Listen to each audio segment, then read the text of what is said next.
বাঘ ধৰিবলৈ নহয়, হাতী ধৰিবলৈ বন বিভাগে এটা গড়াল নিৰ্মাণ কৰি উলিয়াইছিল নামবৰ দৈগং সুৰক্ষিত বনাঞ্চলৰ মাজত।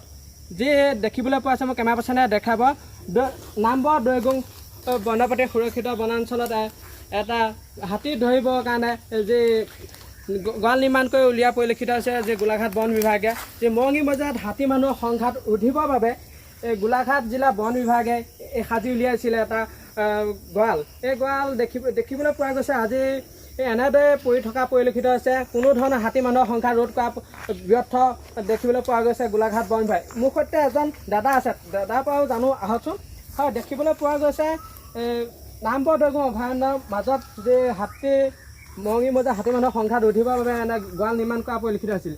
দেখিবলৈ পোৱা গৈছে এটা গড়াল হিচাপে থকা পৰিলক্ষিত হৈছে। কোনো ধৰণৰ হাতী বাঘ দেখা পৰিলক্ষিত নহ'লে কি ক'ব এই ক্ষেত্ৰত? হয়, চাওক, এই গড়ালটোৰ নিৰ্মাণ কাৰ্য যে আশ্চৰ্যজনক। আৰু মৰঙি মৌজাত হাতী মানুহৰ সংঘাত পূৰ্ণ গতিত বাঢ়িব ধৰিছে। এই হাতী মানুহৰ সংঘাত ৰোধিবৰ কাৰণে যিটো গড়াল নিৰ্মাণ কৰিছে আমি সন্দেহ প্ৰকাশ কৰিছোঁ। এই গড়ালটোৰ নিৰ্মাণ কৰি পেলাই যে হাতী মানুহৰ সংঘাতটো ৰোধ হ'ব আমি কোনোপধ্যে মানি নলওঁ। আৰু হাতী মানুহৰ সংঘাত ৰোধ কৰিবৰ বাবে আৰু বহুতো উপায় আছিল, কিন্তু সেই সকলো উপায় কিন্তু কৰা আমাৰ পৰিলক্ষিত হোৱা নাই।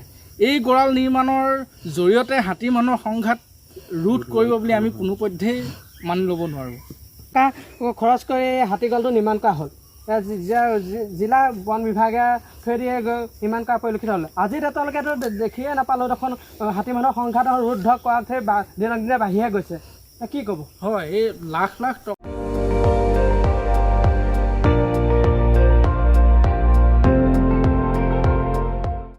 আপুনি চাই আছে ND24, সৰ্বশ্ৰেষ্ঠ নহয় সৰ্বোত্তমৰ দৌৰ।